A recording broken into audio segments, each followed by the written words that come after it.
Hello, everyone. I'm Traci Arieli, end of life doula and founder of Comforting Closure. Welcome to another episode. Today, we're going to talk about a subject that doesn't get the attention it deserves, but affects millions of older adults and their families: elder abuse. Elder abuse can take many forms: physical, emotional, financial, and more. And recognizing the signs can make all the difference in protecting our loved ones. I'm honored to be joined by Professor Lori Mars, a director at the National Center on Elder Abuse, or the NCEA.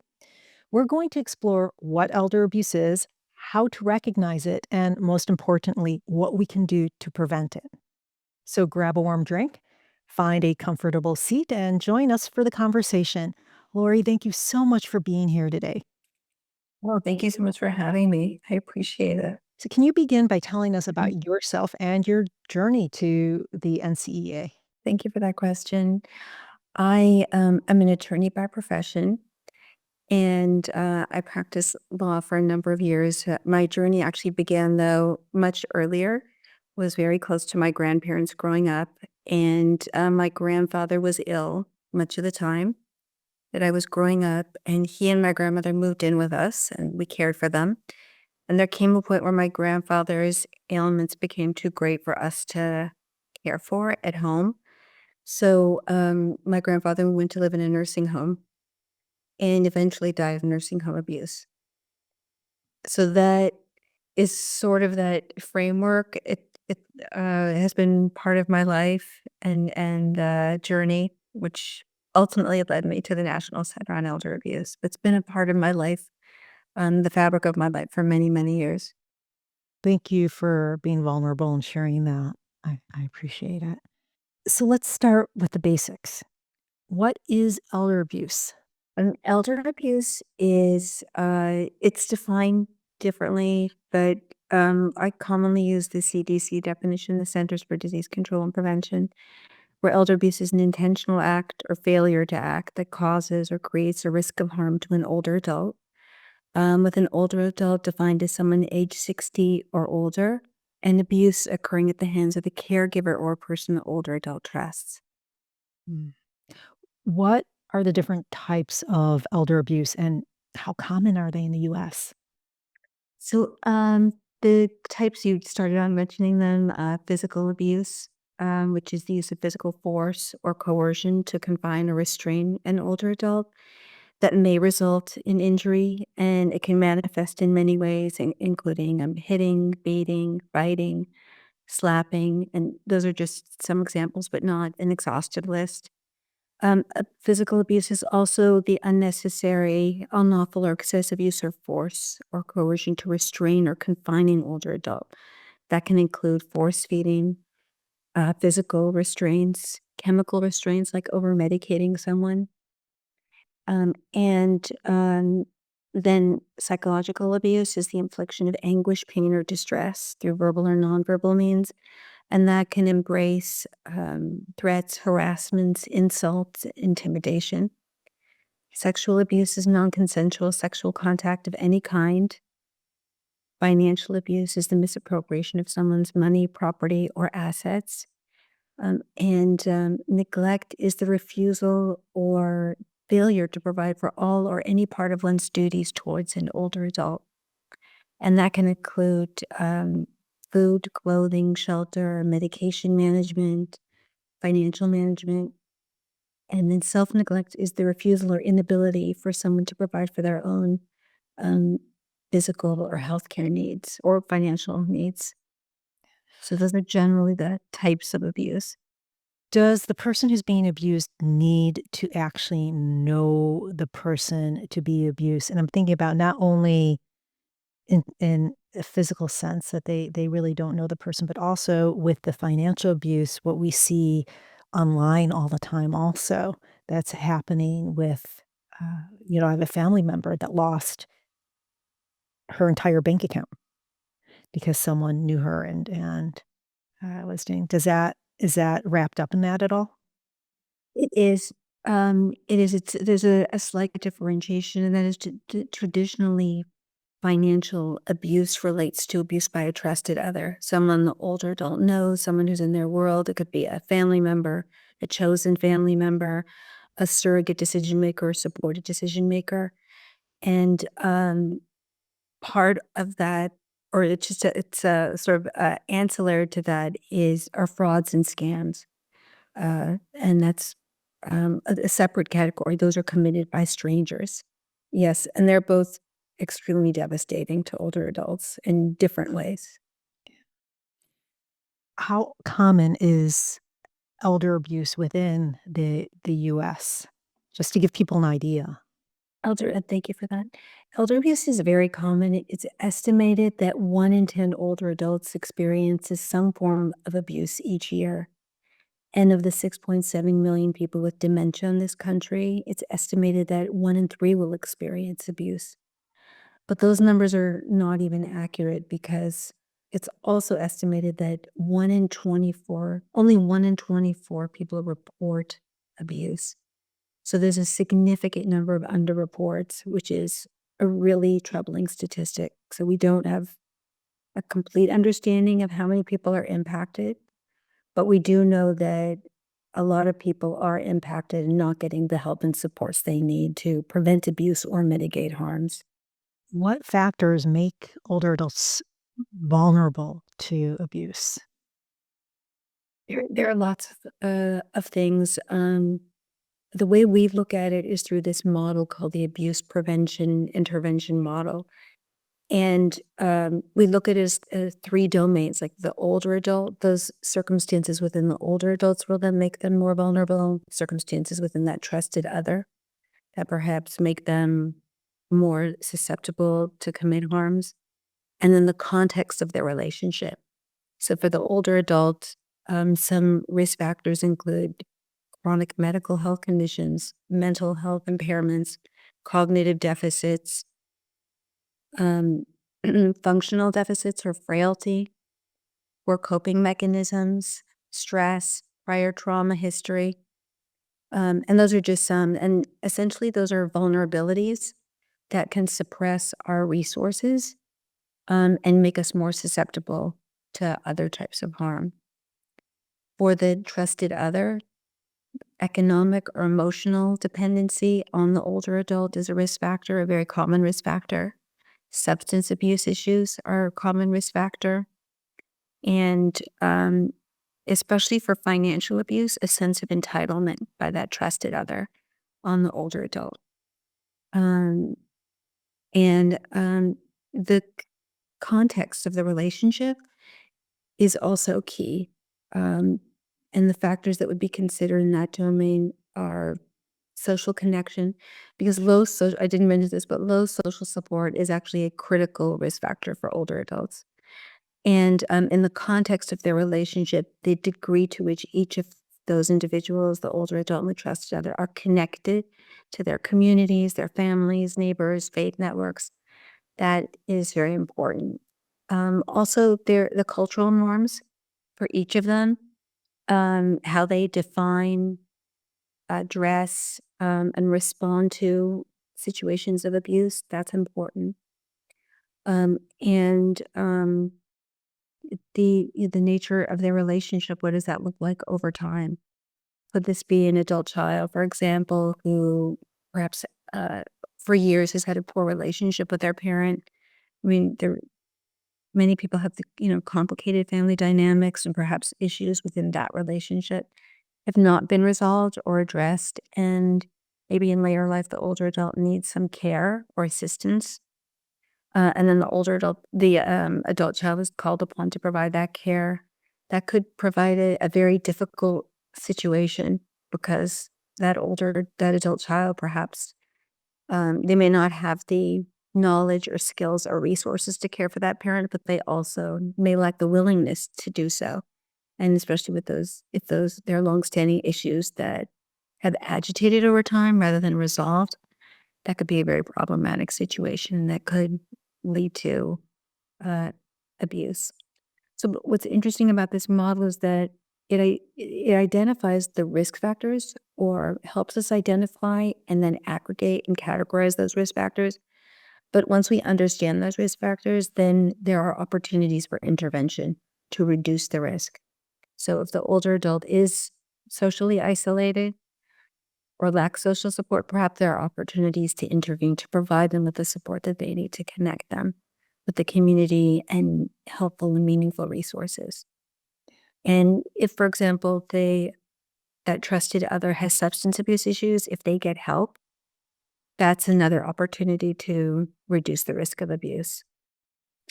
These risk factors can be classified as modifiable or non-modifiable. So the two I just mentioned are modifiable.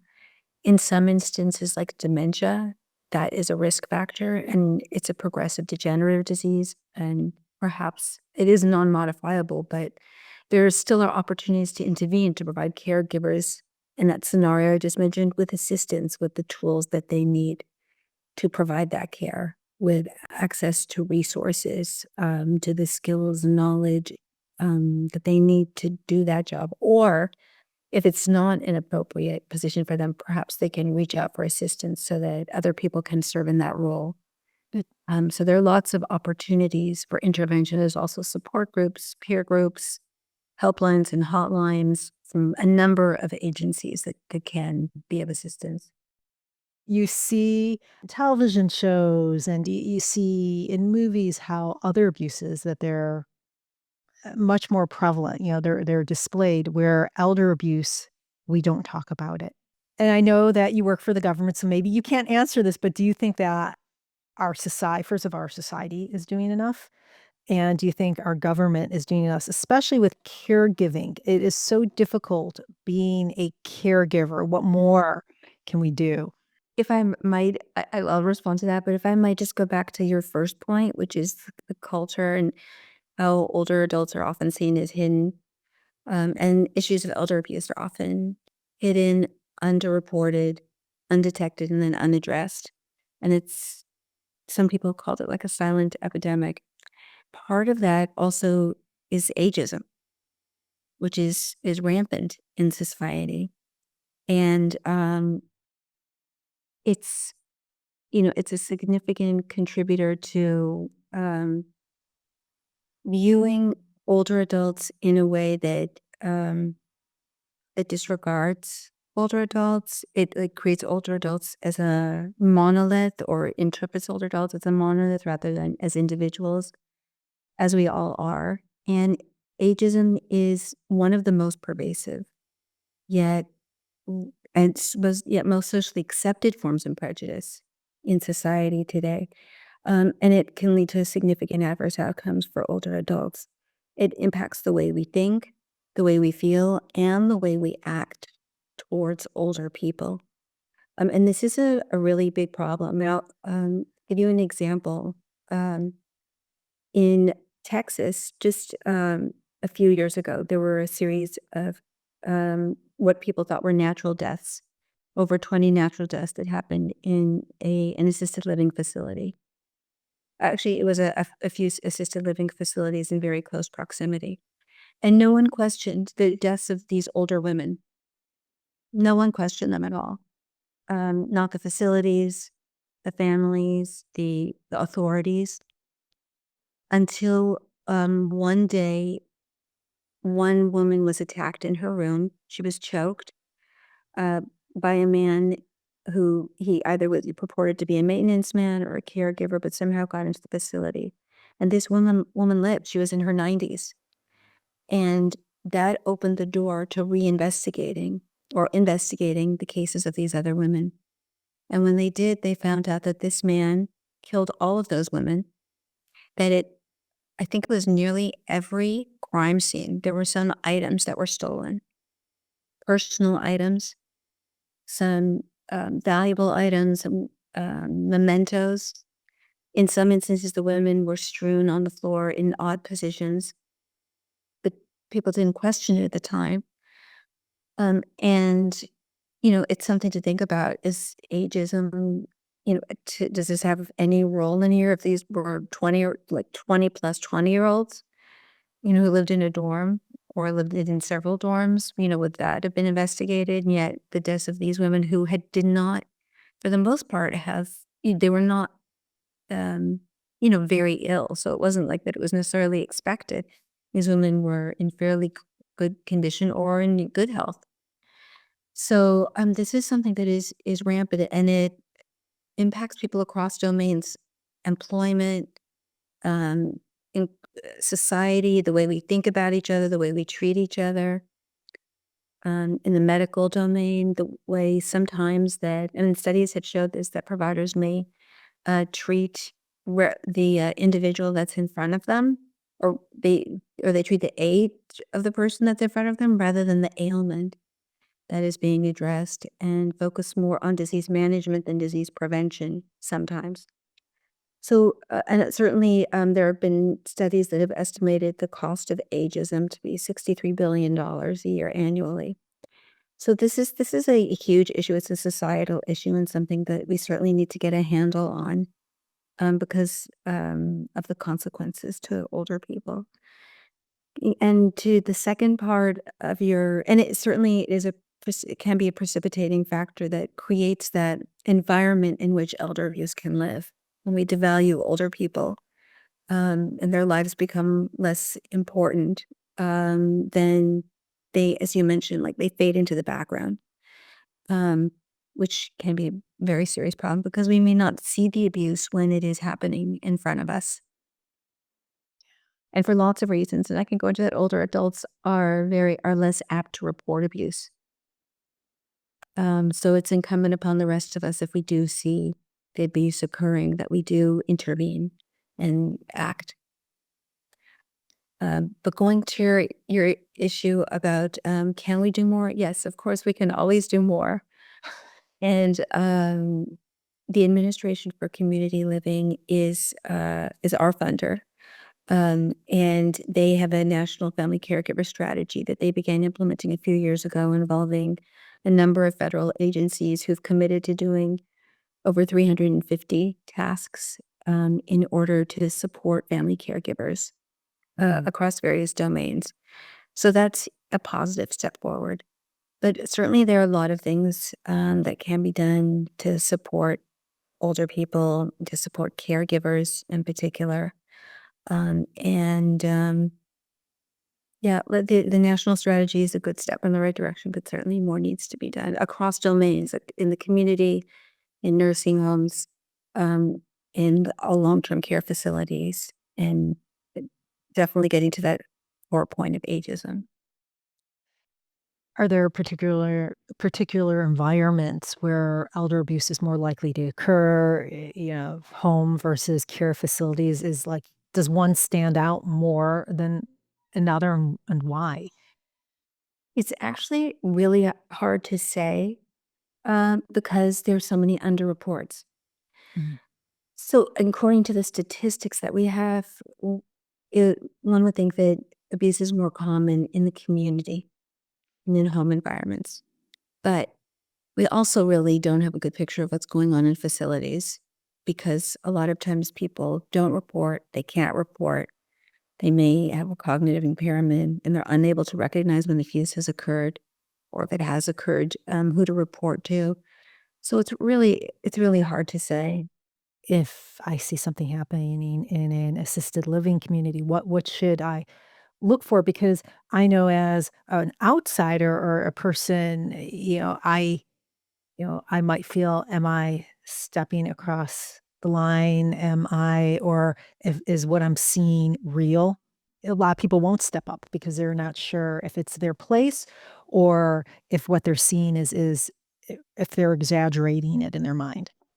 And that's a very good point. It's an important point. Uh, in terms of reporting, it really depends on who the individual is. If the individual is a mandated reporter, and that's someone who's legally obligated to report abuse, and that's defined by state. So it could be healthcare providers, it could be financial institutions, it could be other people, but that's really defined by state statute. Those individuals must report abuse. So, not abuse that they know or suspect is occurring. They don't need certainty to report abuse. Um, in terms, and they would report there are several reporting agencies. One would be Adult Protective Services, which is a social services agency that investigates allegations of abuse and neglect in the community. For long-term care facilities, reports could be made to the state regulatory agency or to long-term care ombudsman. They act at the behest of residents and represent residents' rights in facilities, and certainly um, the police for a reporting authority as well. But going to your question about it is important to look at the facts and circumstances of each case and each situation. There are certainly signs that I can share with you, but some of the signs may be ambivalent. They may be, for example, like there are physical signs of abuse, emotional signs, financial signs, and environmental signs as well. But some of the physical signs of abuse may seem to be causally related to some other source. For example, if you see an older adult with a bruise, then you think, well, maybe that's a normal part of aging. And it is. And it could also be related to medication that someone's taking. It could be related to a medical condition that they have. It could be related to other things. But it's important to rule those things out and then determine if within the facts and circumstances of what you're observing, whether that may be related to abuse or a sign of abuse. And separately, there's a whole body of literature that it differentiates accidental and intentional bruises. So, and very briefly, I mean, there are experts who can make this determination, but bruises that are intentionally inflicted more often are larger in size. They more often occur around the head, the neck, the upper arms, and the buttocks area. There may be patterns of injury, like a handprint mark, or some cases have reported like a belt buckle mark, and also bruises in various stages of healing. So, so it's important to look at context also, and other physical signs of abuse can be dehydration or unusual weight loss, and again, that also could be related to some other causal source that would have to be ruled out. Missing daily living aids like glasses or hearing aids, other unexplained injuries or lacerations or pressure ulcers, um, unattended medical needs, and unexplained sexually transmitted diseases. So those are some physical indicators, but of course, it's important to look at the facts and circumstances. There are emotional signs of abuse also. And again, I would caution that some of these may be causally related to another source, but they're also related to or can be sourced to elder abuse. And for these signs, it's important to look at the individual, their pattern of behavior, their course of conduct over time. Have they always acted in a certain way or done this certain thing, and then all of a sudden there's a change and a prolonged change? What is the reason for that change? And is it one of those other causal factors that I mentioned before, or could it be related to abuse? And this can be increased fear, anxiety, isolation from family or friends, withdrawal from normal activities. And these are just some examples, certainly not an exhaustive list. There are also financial signs. Of course, stealing from someone, taking someone's funds, becoming a signatory on someone's account, and withdrawing funds without their consent, fraudulent signatures on documents, unpaid bills, sudden changes in spending habits. Again, just some examples. Some environmental factors may include that the older adult, they exhibit poor hygiene or they're self-neglecting, and this was not the case in the past. Or their home is unkempt and concerning, the way that they're living. They may not have enough food in the home, or the food that they have is old and is spoiled. So there are lots of things to look at, but always look at the individual, the facts and circumstances. And a report can be made to Adult Protective Services, and they'll conduct an investigation. If there's nothing there, they will deem that the report has not been substantiated, but they will take a look. And if you do suspect abuse, you can also call them and in making a report, talk to them and explain to them the circumstances. We also have a helpline at the National Center on Elder Abuse, which is available through our website. The number is available through our website. But there are definitely places to go to ask. But if you are concerned and you know this individual, or if you see something that's very overt, then that's a sign to report. How long does it usually take when you do file a report? Because I know sometimes for the Center for Child Abuse, um, it will take months because is it the same?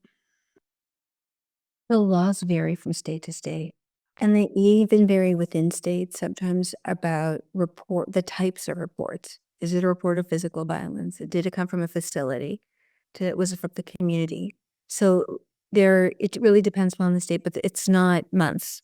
It's usually within a matter of, a couple days. But, um, but then it just depends on what the laws are for that particular state and then the facts and circumstances that have been reported. What role do you think that community members can play in recognizing and preventing the abuse? Just not a family member, someone who knows the person, but the community, maybe a religious organization, a church. What can we be doing? That's a great question. And we believe that elder justice is a social justice issue, and social justice is everyone's concern. Uh, Education and training is so critically important. We have a lot of materials for faith networks. We collaborate with Safe Havens Interfaith Partnership, and we do work with them to provide information to faith leaders and community members. We try to inform professionals across disciplines. We have a number of projects that are directed towards those professionals, towards healthcare professionals. There are a lot of screening tools that have been developed and are currently being developed to screen for abuse by healthcare, social services, legal service providers. Um, that's really helpful informing financial institutions. And the American Bankers Association does a good job also of alerting individuals and creating literature. AARP also has literature on this to inform people. So that's really important in terms of education. Um, but we also, for us at the National Center on Elder Abuse, we feel like individuals of all ages should be informed. So we have several initiatives. One is related to informing pre-professionals about elder abuse. Graduate students across fields that may, in the course of their practices, see individuals and should understand the signs and risk factors if they do observe them. Because if you're not informed, you don't know the signs and risk factors, it's very hard to be able to pick them out. We also have an initiative to inform college students, and we have some literature on that because most college students don't know about elder abuse. We're lucky we're affiliated with USC. We're located at the Keck School of Medicine of USC, and so we regularly go to the campus, and we train individuals from across disciplines, and also we have pop-ups on campus to inform students and disseminate our literature. And we also disseminate this across the country. In fact, we're starting an elder justice college ambassadors program where we're going to seek students from different campuses across the country who want to engage in elder abuse awareness, and they can conduct awareness activities on their own campuses and serve as a collegiate board for the National Center on Elder Abuse. So we're always thinking about trying to increase awareness and information. At USC, we developed an elder abuse curriculum for medical residents and geriatric fellows. And we also have another project at USC. It's funded by the Department of Justice. It's called the EAGLE, the Elder Abuse Guide for Law Enforcement. And we spend a fair bit of time focusing on law enforcement, informing them of the signs and risk factors of abuse, intervention strategies, evidence collection strategies in cases of abuse. And that is a large project, and it's informed by officers and prosecutors as well. So, yeah, I mean, we really believe that this is really on everyone. We want to engage everyone in this conversation. Every year on June 15th, um, it's World Elder Abuse Awareness Day, and that is a global campaign. We run the national campaign, and we are very active. We begin the campaign months earlier to engage individuals, communities, organizations, institutions, professionals, policymakers, and the public, all in elder abuse awareness. And we have lots of materials available on our website to engage individuals. We have a WEAD is the acronym for World Elder Abuse Awareness Day. So we have a WEAD walk. We have different campaigns like a Finish Your Sentence campaign. This year we'll be rolling out WEAD Your Way, and we'll have lots of ways for individuals and organizations across the continuum to engage in awareness. So that's a terrific way for individuals to become involved. So, two things. One, I'm so curious, how does the US compare to other countries as far, worldwide in our elder abuse statistics? Well, that's an interesting question. According to the statistics, or at least recent statistics, I mentioned the 1 in 10 figure in the US. The figure globally is estimated to be 1 in 6. Hmm.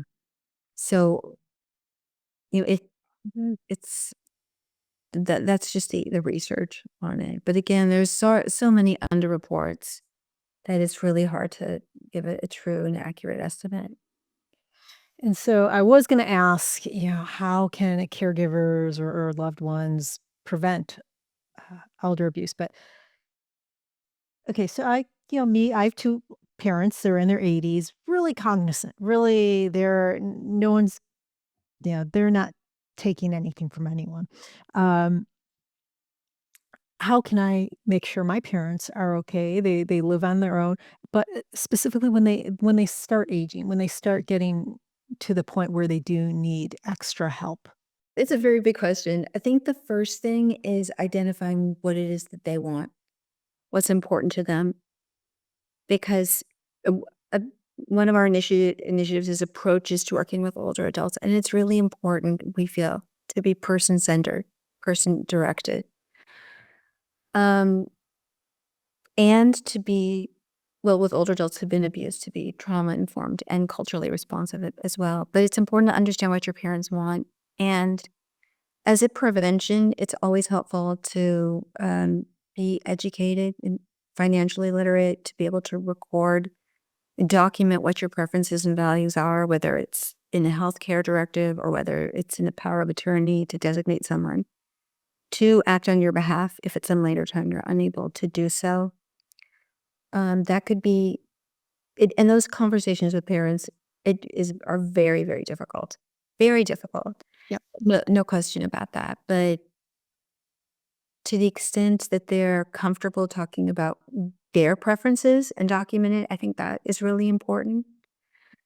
Um, it's very important for people who are providing care to be informed, and it is very difficult. I'm a family caregiver too, so um, and I have been over the course of my life a number of times, including for my grandparents.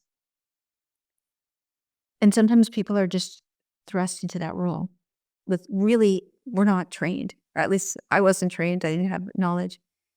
And I think it's really helpful to reach out and get that training. And whether it's through the Alzheimer's Association or through local caregiver resource centers, there is information that's available. There are peer groups, support groups, helplines, and hotlines I mentioned earlier. Caregiver respite is available. It's important to be in tune with yourself also, what your capability is and your capacity, in order to be able to provide adequate care for someone else.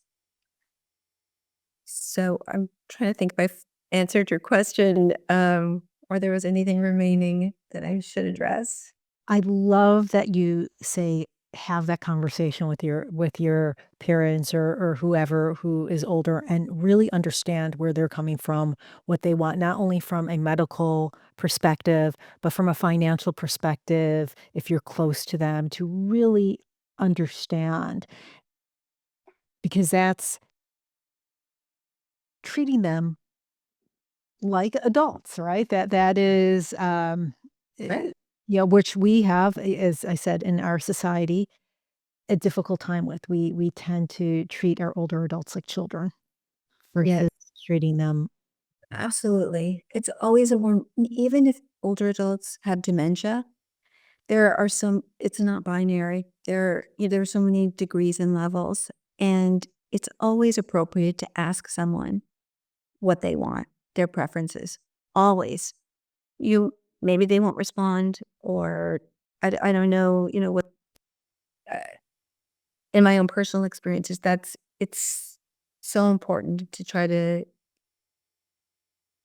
that people retain their dignity and respect, and that we honor that and honor them and honor who they are and not make presumptions about what they might want. So even for the little things, to ask them what they want, what do they want to eat or what they want for a snack, but even and for the bigger things as well, just to ask them.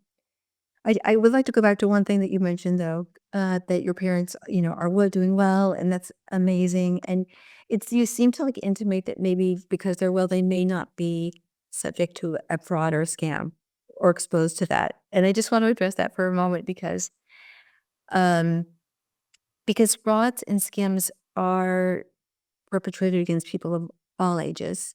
And it is a crime. And a lot of times people who do not have any kind of impairment are impacted. And that's because scammers are really well practiced. And there are so many types of scams.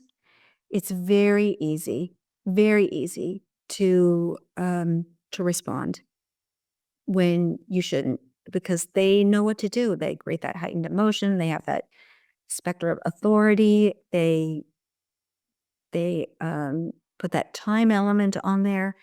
And sometimes things seem real. They seem like that you seem like that it's perfectly appropriate that this agency is calling. And someone very close to me who's older, but total cognitively intact, extremely intelligent. Um, Someone called from purported to be from DWP and said, "You haven't paid your bill." And by the time he went through his papers, and he keeps very, very strict papers, he's very meticulous. But he was in such a state, they put him in such a heightened state, like saying that we're gonna turn off your water, um, that he said, "Okay, just tell me what I need to give you." And he was out there in his 90s on the street buying these gift cards to send to these people to get and to give them the card number. And it was only until someone realized what he was doing that he, um, he recognized what was going on. But it is really so easy to get ensnared in this. So I just wanted to point that out, that it's not just people who perhaps have cognitive impairment, although sometimes it is. But it's really anyone at any age um, that can be ensnared in this type of scam. My college age son told me that even some of his friends had been taken in by some types of scams. So just wanted to put that out there. Thank you. Yeah, I think it is, your son said his college friends. I know people my age who have been taken in, but I think that with people who are older and aren't as tech savvy, I take an actively look for this, and I was in the tech field for a long time. So even at work, we were trained what to look for. Um, but with technology and how quickly it's changing, you can't keep up. It's really Yeah. difficult to keep up. And with AI, Yes. creating voices, it's really dangerous, very dangerous. It may be very difficult to detect those types of scams. For everyone. Yeah, absolutely, for everyone. Especially like when that pop-up happens on your computer. and your immediate inclination is like to click it. So you don't take a moment and think about, should I be clicking on that? And you just do. And then that's it. So yep, it's difficult. But I will say that if that happens, report to the Elder Fraud Hotline and the Federal Trade Commission. I'm, like, curious, what are the protections for people? Because I hear more and more people, elderly people especially, losing lots of money because people, because they don't know. Yeah. I mean, and there are other reporting authorities also, like reporting to the FBI. You can report internet fraud to the FBI.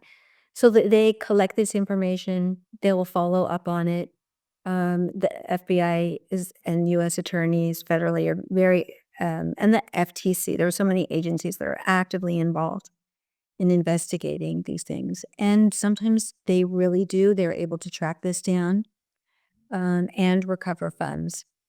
So, yeah, it's very important to report. And I know people also are very reluctant to report frauds and scams for some of the same reasons, but some different reasons. Feeling of shame and embarrassment, um, not wanting to reveal that, not wanting their independence to be taken away or challenged because they did respond to that scam. There are a lot of things, but it's very complicated. I know that you mentioned plenty of resources. Are there any other resources that you could think of? And we're going to go through this interview and scrub for those resources and make sure that they're on the description for people. Are there any other resources you want to mention? There are so many resources. First, if you can come to our website, the National Center on Elder Abuse. We have lots of publications and resources available on a whole range of topics like caregiving, long-term care, guardianship, um, the signs of abuse, all kinds of things, and interventions like faith-based interventions, other opportunities for intervention. And we have information on adult protective services and um, the long-term care ombudsman, et cetera. But there are also so many other resources. There's well, I previously mentioned EAGLE, the Elder Abuse Guide for Law Enforcement, which is a good resource. I mentioned the Federal Trade Commission. Consumer Financial Protection Bureau has excellent resources to inform people about ways they can gain literacy, financial literacy, which is really important, and to prevent scams. That's the resource. There's the National Consumer Voice for Quality Long-Term Care. And they have lots of information on long-term care facilities. That's a very good resource. So many there for caregiving. There's the Alzheimer's Association I mentioned. Uh, Honestly, there are just so many to mention. I can put a list together and provide it to you. I don't want to forget anyone. That would be wonderful. I would really appreciate it, and so would my listeners.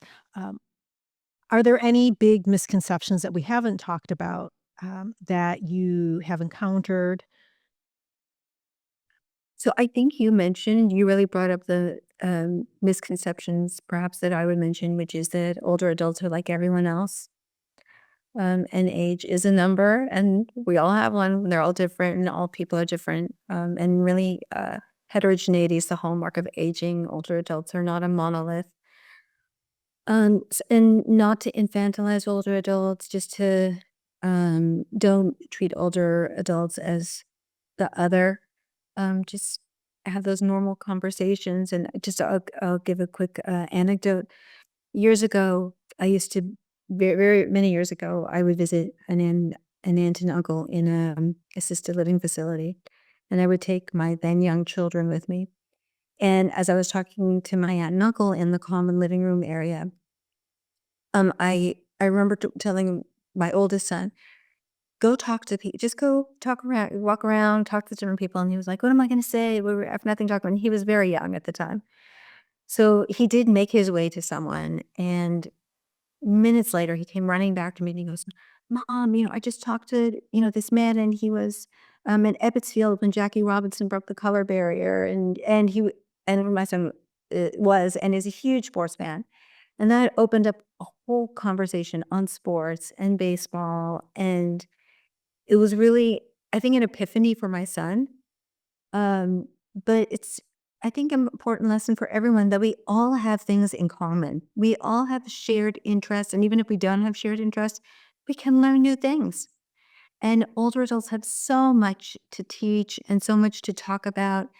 And it's so interesting to talk to people. I'm a volunteer ombudsman, and I love going to facilities just to even talk to people and hear their story. Um, Everyone is just so interesting. So I would just, that would be, I guess something that I would say, that don't think all older adults are alike. They're not a monolith. They're all different. Um, so I would say that. And I would also say that if you see or suspect abuse, obviously considering the facts and circumstances of the particular case, because you don't want to get anyone in harm or put anyone in harm, I would inquire further, or report, because it's very important, because a lot of times older adults don't report. Um, they may be fearful that a report will result in retaliation. I mentioned, they may feel shame and embarrassment. They may live with a family member and fear being homeless, or being evicted and then left homeless. And they may fear social isolation. That's a huge concern for people across the life course.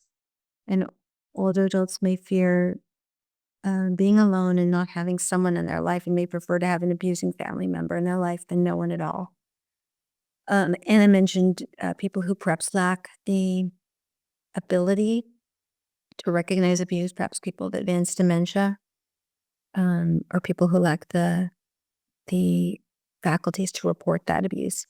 So and maybe people just don't want to report a loved one also, and subject someone to criminal or civil liability. So there's a lot of reasons people don't report, but there are lots of reasons why we, the rest of us as observers, should report or inquire further. So we're almost at the top of the hour, if you can believe that. We're almost at the top hour, just like that. It went so quickly. Is there a message, or one piece of advice that you want to leave with the listeners? Well, I would say that elder justice, again, is a social justice issue. And this is an issue that impacts every one of us. It's not isolated to older adults. It involves everyone, from family members to the community to the larger community. Even, I mean, elder abuse is a public health concern globally. So this is something that we all need to understand, need to recognize, and to intervene when we can, to support each other. So that's what I would say. 'Cause we're all going to get older, everyone. If we're lucky, Yes, we're all going to get older. So that is nip true. this in the bud right now. So, Lori, thank you so much for being on the show today. I know our listeners have learned so much. Before we wrap up, can you share how people can learn more about the National Center on Elder Abuse, and how they can get in touch with you or access the resources you mentioned? Thank you. You can reach out to us through our website, which is ncea.acl.gov, or you can reach out by email ncea@med.usc.edu. We also have a helpline. It's 855-500-3537. And I just want to be clear that we provide resources and referrals, but we don't provide legal advice or guidance or conduct any investigations. Thank you.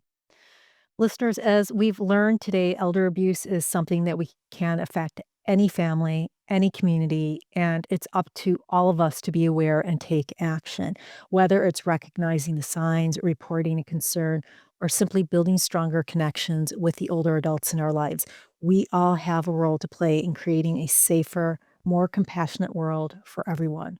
Let this be your reminder to listen, learn, and act. Thank you for joining us. If you have any questions, please comment below or reach out to me directly.